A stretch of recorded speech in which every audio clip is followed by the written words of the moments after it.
Welcome to listening to Paint Dry with Mike and Dan, a podcast about the art and hobby of miniature painting. I'm Mike, and thank you so much for joining us on our continued quest to become better, braver, happier painters.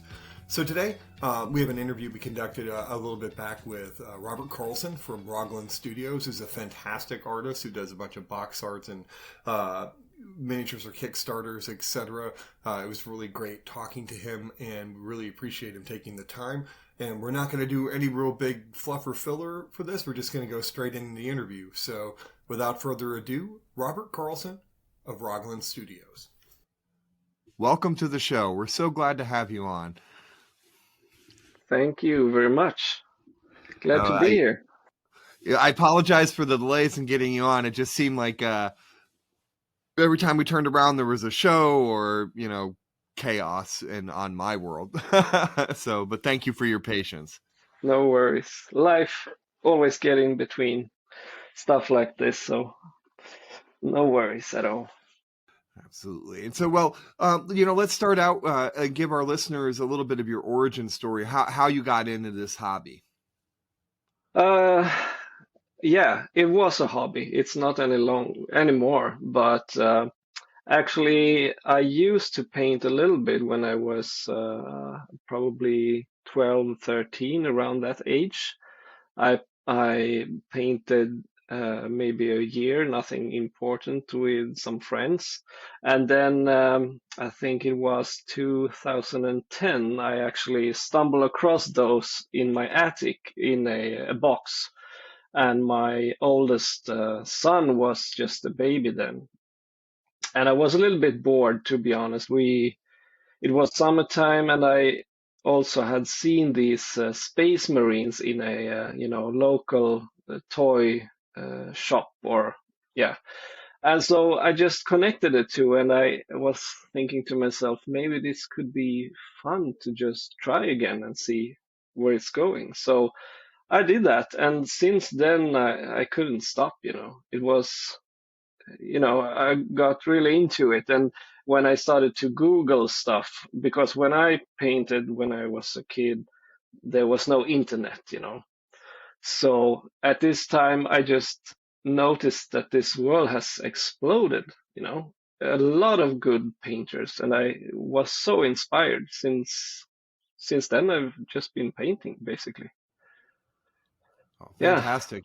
That's a lot of people take those breaks, you know what I mean? I did, and I would say most of our guests have. So that's totally. It's good to hear that we're in good company, Yeah, For sure. sure.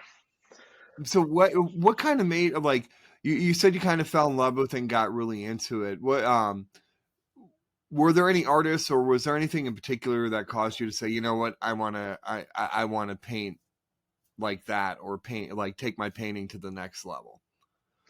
Well, at the time, I noticed some people did tutorials on YouTube, but the quality at the time was not so good, so you could actually not see very well what they did.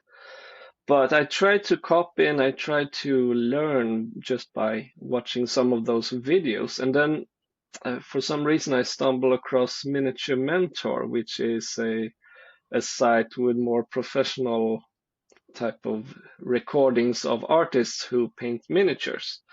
I'm not sure if you're familiar with that, but I've heard of it for sure. Mm-hmm. At the time there was not so many artists who had done the recordings, but I downloaded a couple of those, and most of them were from France at the time. So around 2010, I think the French way of painting still was going to an end a little bit, but at the same time it was still active. I'm not sure if you're familiar with the French way. It's mostly you paint a lot with glazes, actually. Mm-hmm. Right.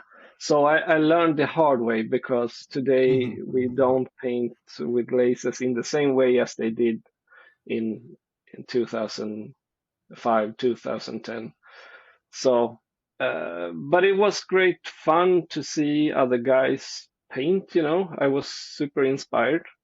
I think it's the best way to learn is to watch other, especially in the beginning, to see and get the fundamental things going, a basic technique and so on. And later, when you got that down, you can experiment, try to elaborate on, a higher level, more complex way of thinking in terms of atmosphere and light, shadows, and play with colors and stuff like that. What was there a specific technique that you found to be challenging, or anything along those lines? Well, I think I have probably gone over them all. Uh, I think a few years later, Ben Comets did his thing with the loaded brush, Right. and it was a very cool thing to try out and to master. But I think today everything is a mishmash of everything, and I've learned to use them in the right way when I need it, basically. I just adapt without thinking about it too much. Different areas, different shapes needs sometimes different techniques. So, and to answer your question, I think when I started, it was all about learning how to blend Mm-hmm. because I didn't understand how these guys could get so fantastic results that I saw in the photos, but because I couldn't do it myself, so it was very frustrating. I think the 2 or 3 first years of my painting was just, a lot of struggle. I also remember I was so frustrated when I remember it was a space marine, probably from the green ones. What's something Dark Dark, Angel, I think. Yeah. yeah, Dark Angels. Yep. Yeah, I remember I sat down and tried to paint one of those, and I had no idea about the value of the colors or anything. I just wanted to have a great result, and I didn't know actually what I was doing. But in the end, I threw it out from my balcony because I wasn't happy with the result at all. So Nice. yeah, frustration comes and goes, I guess. I'm glad I don't have a balcony, because I'm sure I would have a pile of miniatures outside at some point Yeah, that would be out yeah, there. yeah. Yeah, it's down in the basement. I can't really do much harm. Well, excellent. So one of the things I love talking to artists about is kind of how they start the process of painting a miniature. Now, I guess first maybe let's kind of tackle the world of box art, because I notice that you do an awful lot of box art right now. You have stuff out for for Kickstarter for Ancient Blood, which is I don't know if it's Kickstarter or not, but it's a campaign, because so many different campaign websites now. But first of all, how did you get into doing box art?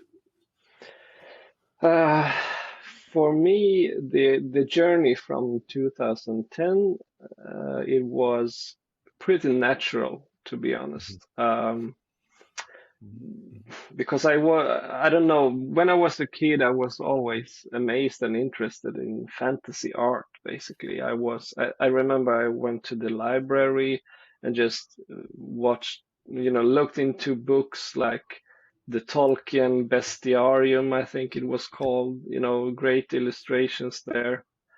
There was a yeah, book that I absolutely. remember I looked a lot in, which was called Monster, the Big Monster Book or something, probably something for role playing. And so I guess in my head I laid down a pretty good foundation, even though I was not aware of it. Because when I started to paint miniatures, the journey was pretty straightforward. I opened a lot of doors. People got connected with me, wanted to sponsor me with different materials, so I don't need to buy colors or brushes or anything anymore. And I can tell you a short story about when I got my first commission, which was probably in 2013 or something. It was a private person from an country in Asia. Can't remember really which one, but he wanted me to paint like a squad of some kind of Marines. And at that time, I just felt, Jesus Christ, to paint 5 miniatures in this basically the same way. For me, it felt like just slavery at at that time. I didn't enjoy it at all, to be honest. So I just left that with quite bad feeling. But after a while, I guess the right doors opened up, and more interesting, how do you say, proposals um, entered me. So now I enjoy it a lot. But it's quite a hard balance to balance your own projects with the commission work, because I enjoy my own projects more, of course. Right. But I guess it has been a long journey trying to find the balance, and today I'm at the level where I actually also can say no to people who ask me to paint for them, because it has to have some kind of meaning to me, some interesting miniatures or a backstory, or good sculpts, Right. Right. And, I learned something this past year too.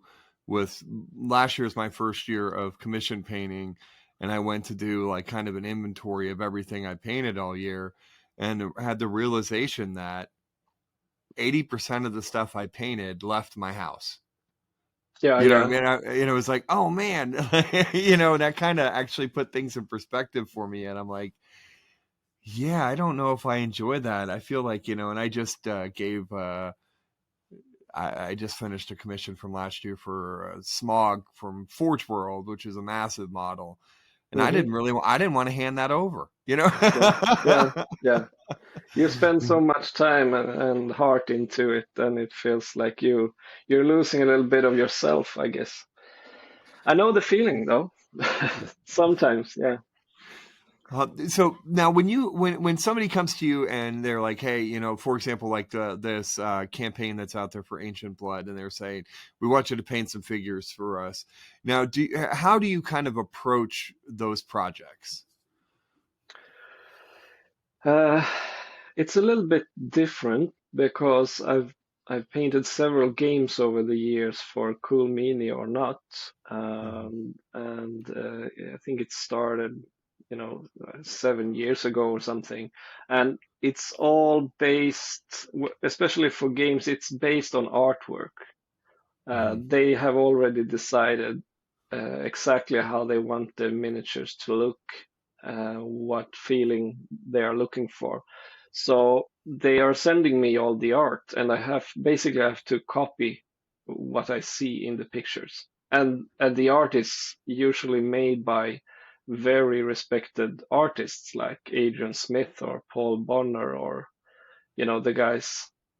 So Right. I learn a lot as well, and it's very interesting. I have a lot of respect for the art, so I just try to do it the best as I can.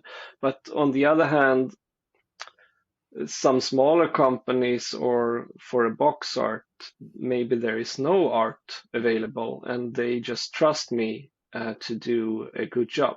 And maybe I will throw a couple of work in progress pictures and just get, so they see what way I'm heading. And that way they also sometimes have an idea, or they are just fully trusting what I'm doing. So I think Mhm. it can be one or the other way. So this is a question that always comes to my mind and I know I apologize for it not being in what I sent you ahead of time. So when you're painting like box art for a game, um, is it the goal to paint them as absolutely best as you can, or is there kind of a ground that you want to reach? Because I know that there's a discussion about people pick up amazing box art and go, oh wow, I could never paint that way, Mm, and get mm. discouraged. Or do you do like or on the other side of it, people say, "Oh my God, I want to try to paint that way." So, is there a way that you try to paint that maybe is in the middle ground, or do you just kind of have at it? I don't know if I'm making sense at what I'm asking. Yeah, I know exactly what you're saying. And I could actually divide that into two questions. The first one would be how to develop a decent level without, it's about your time. It's my time. It's Hmm. money. Time is money. And so I can't spend, you know, too much time on a gaming miniature, if you understand what I mean. Um, Absolutely. if someone sends me a game with 50, 60 miniatures, you have to think over what you're gonna do, how you're gonna spend that time. And so over the years, I'm actually learned how to how do you say, spend your time in a quality way without losing quality on the paint job. If you know, you can actually paint to a level which on the photos will look, you know, amazing for a gaming miniature. Hmm. But if it was for a competition, for example, then it would require more hours, basically. So I guess I've learned over the years that how to tackle the miniatures without losing quality, and it feels great leaving. Now, I said to myself after 8 hours, I have to leave this one, and usually it works. I just have to set a time frame for every miniature. So, and usually there is a deadline included in this, so Right. it's it can be stressful. Absolutely. Did I answer your question? I can't can't remember exactly. Yeah, you said you were breaking it down in two parts. The first is kind of the Ah, process, and yes. then the second part, Yeah. I'm not sure because you didn't get to it. Yeah, okay. You asked me about box art, how people Hmm. feel when they actually see something and Right. they get a little bit, yeah, insecure if is it any idea to even buy this miniature because the box art is so amazing? That was your question, I think.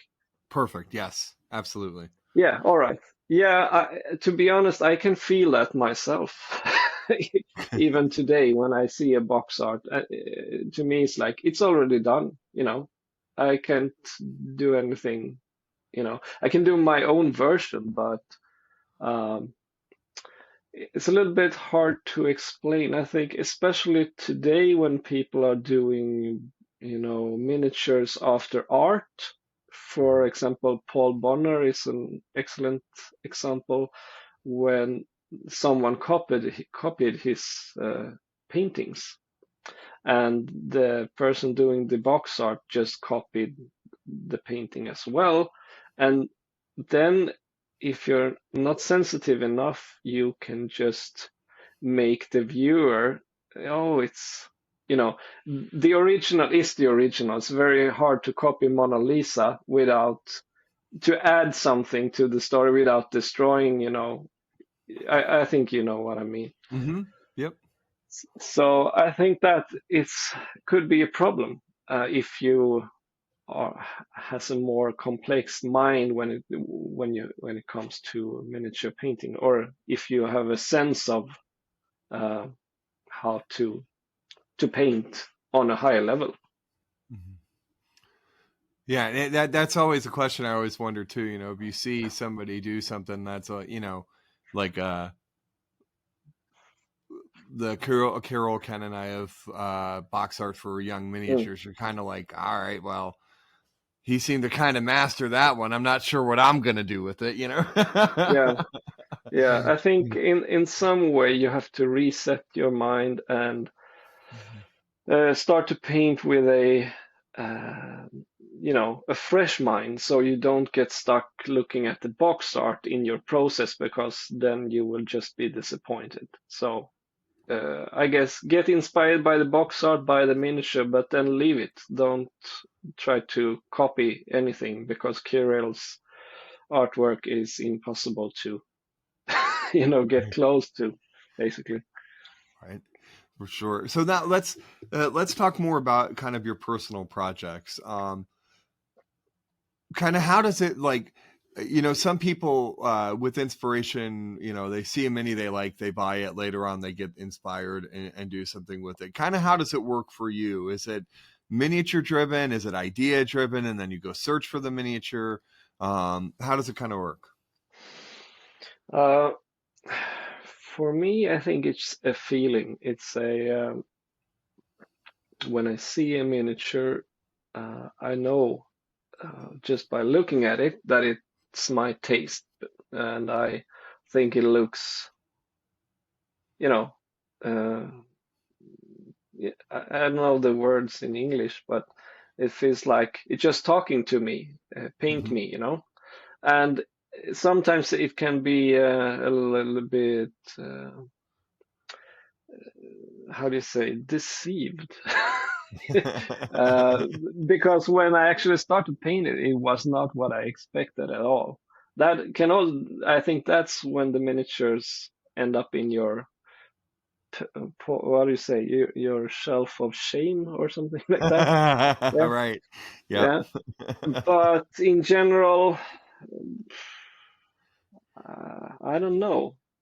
If it's just a miniature that is already, done, and you're not gonna change it, it's I think the atmosphere and the colors and just the idea to that drives me to, so I actually can understand before I start to paint how good it could look if I manage to get through the project.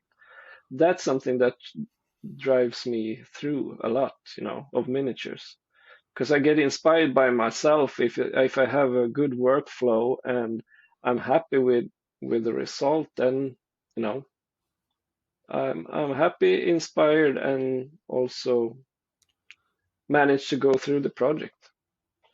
Huh. That's actually a good way of looking at it, that you kind of inspire yourself by the visions in your head and seeing where it can go, etc. That is the first time I've heard somebody phrase it that way. I'm impressed. Thank you. Hmm, good. But Uh, then again, if you going over to certain box arts, then you can get a little bit disappointed. So I guess you have to be careful. True, right? Yeah, there's always that balance. It seems that you got to find the inspiration and then and run off on your own, and follow your own journey. So then, Yeah. what type of scale is your favorite scale? Are you like right now? I've really gotten into 75 millimeter figures, so kind of really enjoy painting that canvas. But are you a more of a bust person? Do you enjoy, like, if you pick up something for your own pleasure or your own project, where do you kind of let go? Uh, I'm not sure. I think I'm very comfortable in 75. Um, Even though I've painted probably most miniatures in my life in like 32 millimeter scale because of all the games I've painted. So, but I think most things is pretty comfortable, to be honest. It's just a little bit different and takes, I would say 28 millimeter is the hardest for me because it takes so much focus on such a small details, and also about the volumes in a female face on a 28 millimeter. It just kills me, man. It's, Yeah. They kill me on all scales, but that's okay. yeah, Yeah, I also found as I'm getting older, it's easier to see the 75 millimeter figures. yeah, yeah, sure. Yeah, you're right. So now, do there are a lot of different artists out there that um, they kind of get set in a color palette, and you kind of can recognize their work from it. Is there kind of a, how do you choose your colors, and what do you typically like to represent? Okay. For me, I guess as a lot of other miniature painters, we love colors, and it's a tough balance sometimes to, understand how much color you're gonna put into the miniature. I mean, desaturated or saturated. And for me, it's a balance, because I don't paint with just light to get attention. I paint with a lot of color, and where I put more color, the attention of the viewer will go to that area basically. And so how I start, sometimes I just start because from my experience over the years, I know what colors works for me. Mhm. And so I have my go-to colors that always work. So if I'm not painting anything complex for a game that I don't have to follow any art, I probably just go through the colors I know works for me as fast as possible. But to get inspiration for a special project, which is totally open and I have nothing to follow, I actually like to look a lot at artists that I admire. For example, Broom is one of my favorite painter, and also Paul Bonner, Adrian Smith, Patrick Jones, and I have a few books from them, which I always scatter through to just get inspiration because they have a fantastic sense of colors. So can get inspired by that.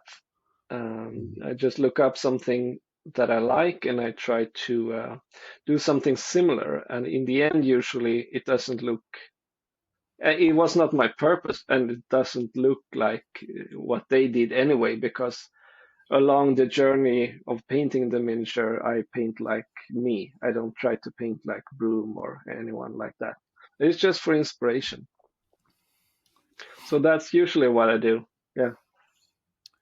Nice, nice. And so, I guess one of the things I also pick on artists about is I like to ask what kind of part of the process is their favorite. Do you like the modeling side, the build side, or the painting side? hmm It's Uh, I would say I'm a pure painter, more or less, because that was um, I had phases where I tried to model and I tried to build more complex bases and stuff. But to be honest, I didn't enjoy it so Mhm. much. So, and since my career as a painter was to be a professional one, or it happened and I um, enjoyed it, I didn't have time to actually go into other subjects too much, like sculpting or. But I am familiar with it, and sometimes if something is needed or something is missing or on a miniature, I will sculpt it, no problem. But to sculpt from scratch a bust or anything, it's not my thing at the moment. Maybe in 5 or 10 years, I have no idea. Uh, so I would say painter, yeah. Definitely, that's okay. No, I'm right there with you. I'm not. I, I hate filling gaps, let alone doing any form of sculpting. So I'm right there with Yeah. you. Uh, okay. So, a new thing that I have been asking artists is asking them kind of what is something when you look at your artwork that you would like to improve upon? Mm. Uh, I don't think I have a special thing that I would like to improve. I just want to improve the overall painting. And I know by experience that I am doing that all the time. Because always when I had a year of painting and I look back, I can see a lot of improvement. And it has been like that since I started, basically. So I built a trust for myself that this is the way. And uh, so I never I never sat down to just decide, yeah, I'm gonna get better at non-metallic. Let's do that for a month, or I have to paint skin better, or I have to paint leather, or something like that. Never occurred to me. It was just something that I got simultaneously better at along my journey, basically, I think. So I want to improve more and more, but I don't have a specific thought in mind. For example, I would say my weakest thing is freehand, but I don't need it in my work, and I'm not the type of guy who want to spend, let's say, 25 hours on a miniature and then 25 hours on freehand on a cloak, because it doesn't give me the satisfaction, basically. It doesn't add anything to my, happy place when I'm painting. So I guess a lack of interest, but and I think also it's a trending thing. I see a lot of people, not a lot of people, but I see people online, social media, that has amazing freehand skills, but Right. the miniature itself is mediocre. And I Right. really hate that. To me, it's like you focus on the total wrong things. Mm-hmm. Right. And I know a lot of people, when they say do freehand, that they say do paint the entirety of the miniature first and then do the freehand. And so get all that basic stuff out of the way. But actually I've noticed that I have noticed that too, where Mm. the freehand on a cloak is amazing. And then you look at the face and you're like, well, it's kind of flat. I mean, could have spent more time there, Yeah, And then of course there are people that do it sure. all. And then you're Well, I like, do. go ahead. Yeah, sure. Kirill, for example. Sure. True. Yes. Yeah. Yeah, yeah. But of course, I do, if the work requires it, I do a tattoo or some, Mm-hmm. good fine work on small parts. But to spend too much time, like a whole cloak, with a three-dimensional type of canvas painting, it's not my cup of tea. I can respect that for sure. And it's a lot of times freehand should be used to accent, not dominate. Like it should, like a tattoo on an arm is cool, can add to the story, but Yeah, it's a sure. full You're right. body tattoo. You're like, now you're lost. Now you're losing shapes and volumes and stuff like that. Yeah, Um, yeah. um, Francesco Farabi, maybe you're familiar with him, Italian Indeed. painter. Yeah, Hmm. he told me once, and I've stuck to that. If the freehand doesn't add, just as you said, add to the story or the atmosphere, it's has no value. It's pointless. Hmm. Yeah. Exactly. I agree with that. I agree with that for sure. So do you wanna try out our lightning round? I'm not All sure right. how I'm not sure how familiar you are with the show, but one of the things that we like to do is um, take some questions and just ask them and get a quick gut reaction from our artists that join us, just to see where they fall on some things. Okay. Okay. Shoot. All right. So the first question is: do you take care of your brushes? No, because I'm sponsored. So I just throw them, to be honest. But Nice. if I see it can be saved by a small amount of energy, I do that. But if it's gone too far, I just throw them away. Nice. And so for a personal project, what is the next miniature you want to paint? Uh, I want to keep that a secret for Okay, now. But I that's actually have fair. a special project which is sculpted for me personally, based upon a very old painting. Nice. Very cool. Very cool. And I won't press for that anymore. All right. So I'm sure this is going to be affected by the sponsorship question, but the gods of the brush descend and say you can only paint with one brush and what's one type of paintbrush. what brush would it be and what size? All right. Then it would be Da Vinci Miniature Maestro number 70 and size 4. Nice. Okay. Yeah. What do you like about that brush? For me, it has a wide body, Hmm. which can pick up a lot of paint, but still a super sharp point. Uh, Hmm. it just works for everything. Wide strokes, models 28 millimeters or 90, it doesn't matter to me. I can paint eyes on a small 28 millimeters with this one. Oh, nice. It's I'm gonna, fantastic. I'm gonna have to check those out for sure. Since Da Vinci is sponsoring me, we decided to make a brush with my interpretations of Uh-huh. my wishes, how I wanted my dream brush to be. So actually, the Miniature Maestro is a cooperation between me and Da Vinci. Nice. That's very Yeah. cool. Can you get those on the DaVinci, like a DaVinci web store or? I think you can check them out on their web store, but I think they have links to where you can buy them, depending on which part of the world you're in. Right. And Yeah. and we're struggling a little bit here in the US right now. There's some import stuff on Sable that's going down. So like, all the other brands like Raphael, Rosemary and Company, and Windsor Newton are becoming harder and harder to get. And so yeah, Okay. I'm gonna have to take a look at that because yeah, I'm always down for some new brushes. Mm, I like cool. playing with Yeah. toys. Um, we're sure. Then so the next question in a lightning round would be non-metallic metal or true metallic metal and why?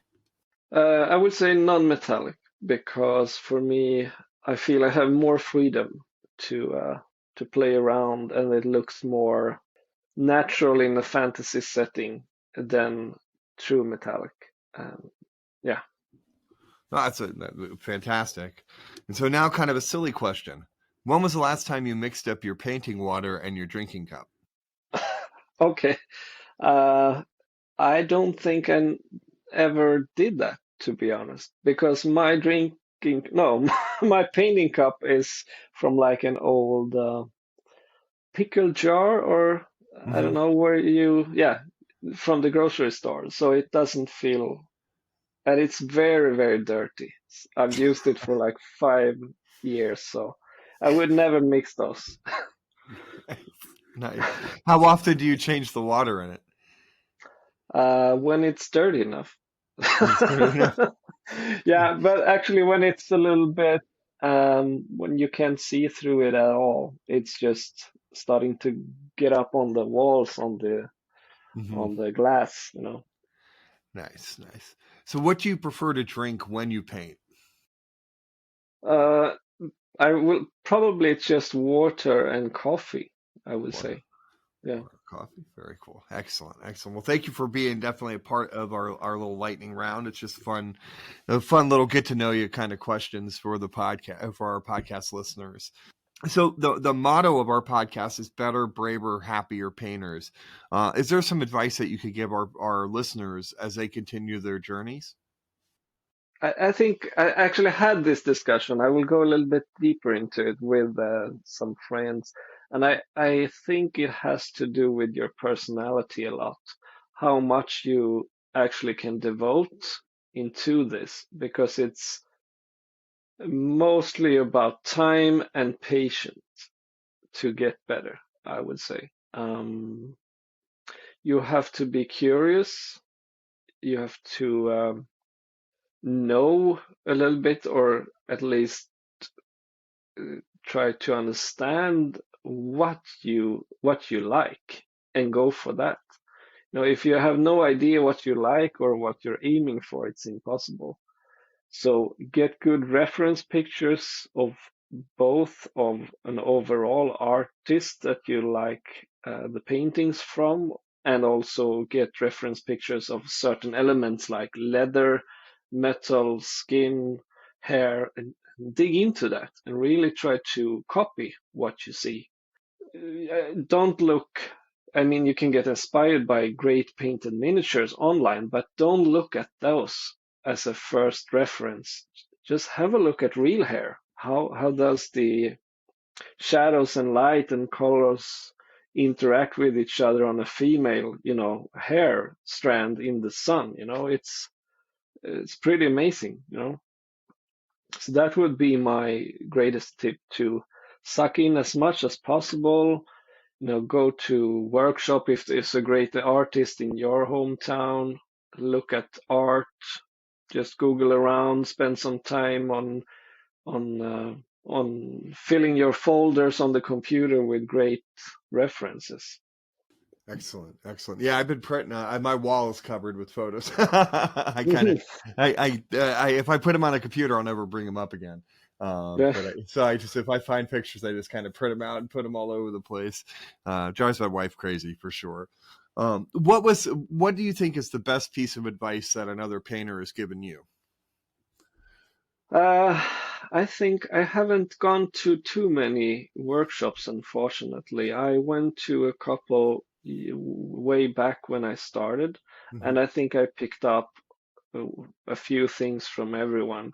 For me, as a person, I couldn't, take one painter's concept and try to do that fully. For some reason, it didn't work for me. So I just pick up certain elements that make sense to me as a person in my head, so I can, because anyone, if I've done a workshop with Kirill, for example, or Francesco as well, also Jesus Martin from Nocturna Models. I think those three actually is the ones I've taken lessons from. And to, get into Kirill's head and try to copy what he is doing, because his journey has been totally different from mine, probably, or Francesco's mine.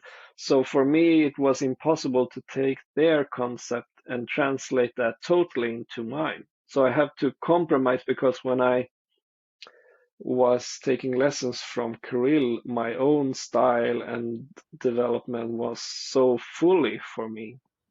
So it was very hard to take someone else's methods and just, okay, let's paint like Kirill now. It didn't work for me. So it was very frustrating. It was like a little bit like starting over. Right, that makes So sense. yeah, so I actually just pick what comes naturally for me, from everyone. Well, appreciate it. Do you want to tell our listeners where they can find you? Um, I'm not a super enthusiast about social media. I'm not so super active, but I have my Facebook page. I guess you can search for Rogland Studios And we'll or put active stu. links. When we post the episode, we'll put links to it for you. Okay, Yeah. thanks. Yep. And I'm mostly active on Facebook. I have an Instagram account, but if I'm putting something there, it will be the same post as on Facebook, probably. Okay. So that's it, I think. Yeah. Okay. So Rogland Studios on Facebook is probably the best place to find you. Yeah, there you can see what I'm working on, some, work in progress pictures, workshops if there's any, or, get in contact for private coaching or whatever you like. I also try to answer people's questions and stuff. Okay, so that's okay. You do private coaching, and I also noticed that you have a seminar coming up or workshop in February, right? Yes, in Budapest. In Yeah, Budapest. Okay, yeah, excellent. So those are definitely, if you're in Europe, or if you want to go from the U.S. to Europe to go to a show, go to a workshop, perfect. We'll make sure that all that we have as much information available for our listeners as possible. great. Thank you. Robert, it's really been fantastic to talk to you. I've really enjoyed myself. Thank you very much. Thank you for having me. Dan and I would like to thank Robert Carlson from Rogland Studios for joining us today. What a fantastic interview, and we really appreciate you sharing your hobby journey with us. We certainly learned a lot. You could follow Robert on Facebook at Rogland Studios. He does have an Instagram account, but after listening to the interview, we know that most of his stuff goes on to Facebook, so that's why we will point you in the right direction towards that. You can also follow us on Instagram and Facebook at Listening to Paint Dry, as well as on Twitter at Dry Listening. You can also send us an email at listeningtopaintdry@gmail.com. Let us know how we're doing, other show ideas, or just let us know what you're working on. We'd love to see your progress. Also, you can like, subscribe, follow wherever you get your podcasts from, and if you leave us a good review, we would greatly appreciate it. So take your time, be patient, and be yourself as you become a better, braver, happier painter. Until next time. Listening to Paint Dry with Mike and Dan is a production of LTPTWMD. All rights reserved. No portion of this recording may be used without the express written consent of the host. The music is Death by a Thousand Questions by Springtide. Download from the Free Music Archive on a non-commercial attribution share-alike basis. All views and opinions expressed in the show are solely the views and opinions of the person who said them. All celebrity voices, if any, were impersonated and done so poorly.